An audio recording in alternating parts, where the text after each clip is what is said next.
How's everybody doing? We're going to take a tour of Antonio McCloud, aka Hotep's estate here in Winston-Salem, North Carolina. Uh, I'm a black leader, community activist, and hip hop artist, model, and actor. Okay, this is the guest room. Anybody that comes off the street or whether it's a family member, my brother recently stayed here. Uh, he go picture Tupac's last ride, and I got the gambling pictures right there. So this is the guest room. This is my small bathroom. Regardless if it's small or not, it serves a purpose. It's all good though. And this is my bedroom. This is where all the magic happened. The master bedroom in the house. I got my bad boy stuff up. Biggie Smalls. The people that had me ghostwrite for Biggie Smalls and Tupac, they gave me this T-shirt because Big died for dark skinned cats that represent white. They represent the real nature of what being white is about. Uh, if you jet black, most of them guys they like white men. This is a picture of him taking a picture with Tupac jewelry that they got out of a robbery at Quad City Studios in New York. That's Puff and Big. That's the picture they did with the vibe. They was representing blue. They was representing Marine Blue, the Crips, Southside Crips. And this him with the crown. Who the heck is this? Paging me at 5:46 in the morning, crack of dawning while I'm yawning. Little African art right there. A picture of the lion. A little bit more African art. This piece is my first piece. A couple of ex-girlfriends right here. Kathia and Keisha, 2Ks.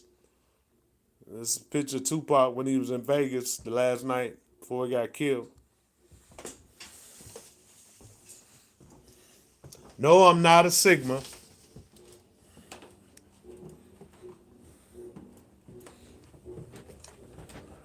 Okay, this is the room for the black leaders. That's Marcus Garvey. I got him beside Biggie Smalls because I think that Biggie Smalls was Marcus Garvey reincarnated. As W.E.B. Du Bois, I got him beside Tupac because I believe that Tupac was reincarnated from W.E.B. Du Bois.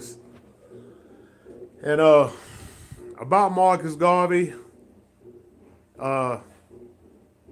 he went down for mail fraud. He got out of Jamaica because they thought he was too dark down in Jamaica. And, he started what he wanted to start as far as the Garveyite movement here in America. He tried to get blacks back to Africa. He tried to get blacks to support Selassie in the war between Ethiopia and Italy. They sold him some unseaworthy ships. And, so you all know the story. But W.E.B. Du Bois and Marcus Garvey was always at odds. Just like Tupac and Biggie was always at odds. It's like it just didn't change even though they reborn into this world. I got Murder Inc. right here because that represent the deaths on hip hop with Tupac and Biggie. The whole label was founded based on the murders in hip hop dealing with Tupac and Biggie. That's my Machiavelli album. That's my Tupac's payback to all the people he was against. That's another album I did, Godfather Hip Hop.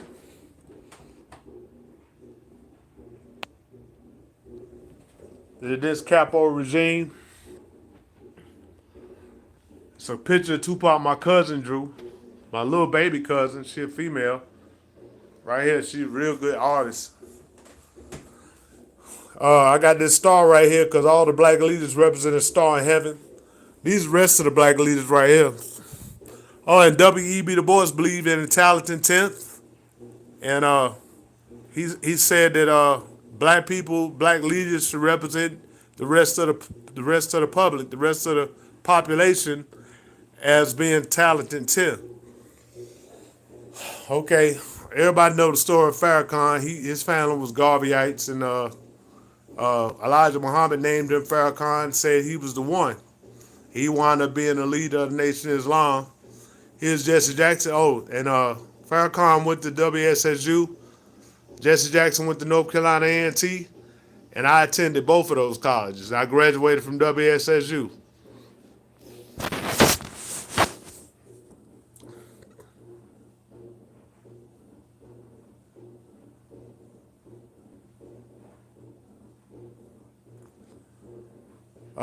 Here's Elijah Muhammad, who, with the help of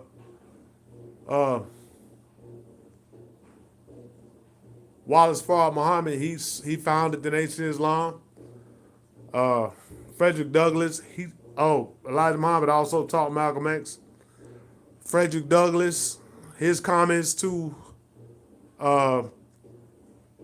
white America is that we're not a true citizen, and until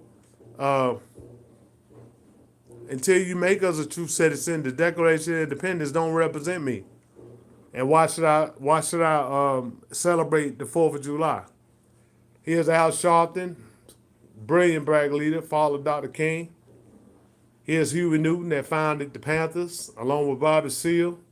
Here's Patrice Lumumba, who eradicated the French presence in the Congo, had quarrels with Mobutu, and he wound up dying suspiciously because they wanted to get rid of him for pretty much causing a war with his resolution to the UN based on the occupation of the French in the Congo, in the Republic. And here's Mandela. Everybody know his story in South Africa. Man did 25 years and wound up being the first black president in South Africa. Or not the first black president, but the first black president in that South African apartheid rule. And here's our first black president here in America, Barack Obama. Here's my letter from Obama. Here's his signature right here. There's a picture of him representing prophecy being fulfilled. Here's my undergrad degree at Winston State University. Here's my master's degree at American Intercontinental University. Here's another spiritual gospel hip hop album, gospel political album. And this right here is Eldridge Cleaver. Eldridge Cleaver, yeah. He was part of the Panther movement. He wanted to express dominance as a Panther member and go after the cops, which was ill-advised from Huey Newton. And he wound up being exiled in Mexico, but he soon returned back to America. Here's a little bit more African art, too. And here's Glorilla. She on the door because she helped me through a lot. She got the open door to help anybody. She expressed her pain through her music, and I felt her pain because I was going through some of the same things in life. And here's the Machiavelli album with Tupac on the cross. I really feel like he was a black Jesus. He's not the only black Jesus in America, but he was one of the messiahs along with Snoop and Biggie being another type of messiah. And we await the return of the real messiah.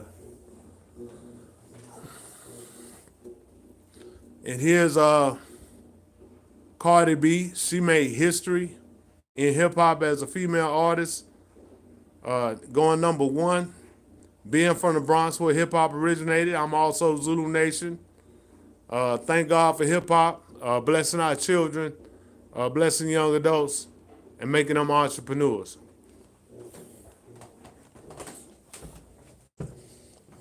Here's the living room. Back to the tour. Here's the living room. You can go back in the room now, Drea.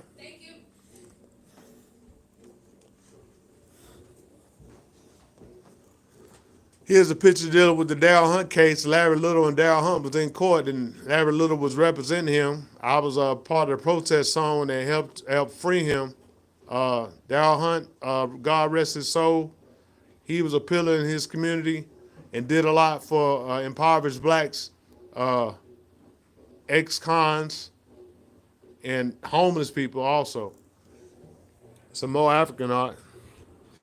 This is really home for me. And on my flat screen, there's some more African art. Here's Malcolm X.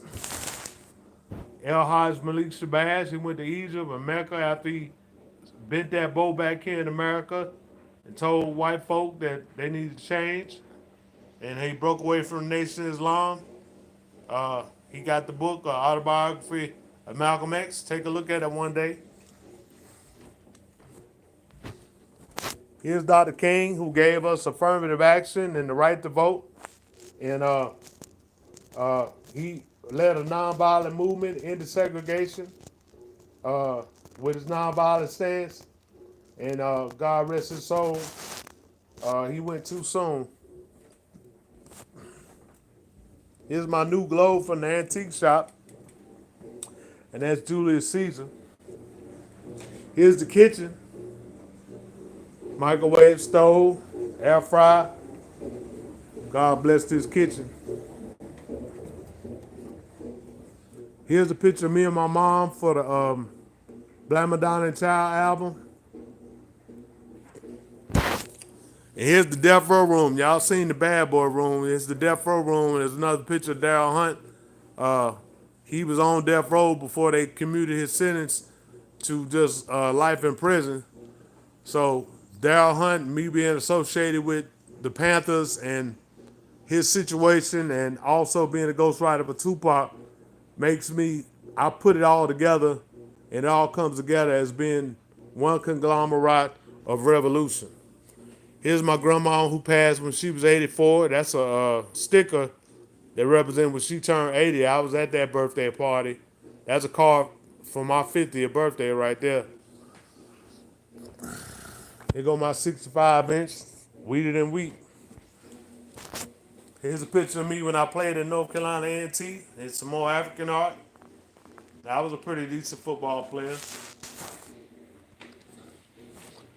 Here's my first Christmas tree. I've had smaller trees in the past at apartments, but I got a house now, so I got my first real Christmas tree. Thank God for that. And this is Death Row clock, the grandfather clock that represents Death Row. Here's a picture of me when I was modeling. And here's the half bath right here.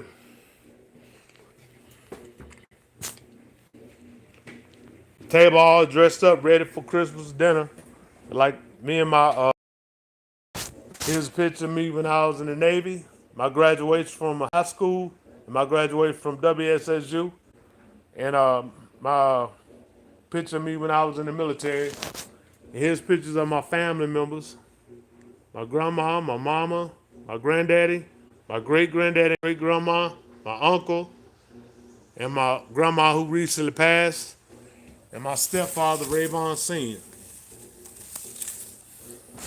I got the prisms right here. The family be like prison. Here's the big clock. And this is my mom's graduation picture for when she got her doctorate as a chaplaincy and divinity. And big ups to her. It took a whole lot to get a doctorate and do all that work as far as education. You know, I applaud her, and I believe all black people can reach that plateau if they try. And here's Antonio McCloud. Here's Antonio McCloud signing off. I thank God for my home. I thank God for everybody. Uh, I actually got one more room to show. It's my garage. This is my man cave. Hold on for a second.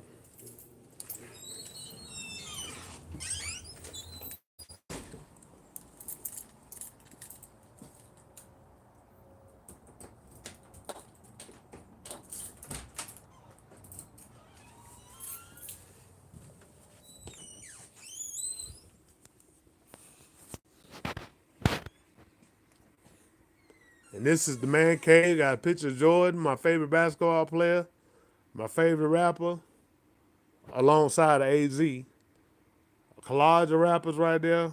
Another Tupac picture. And Malcolm X again. It's kind of dark in here. And here's, I got Thug Life painted on the wall. Right here. Here's me with a cigar. And here's my big homie Suge. That's what's up.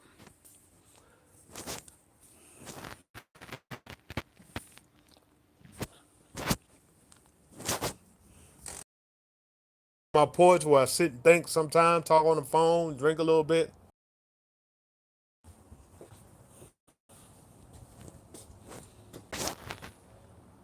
For my home.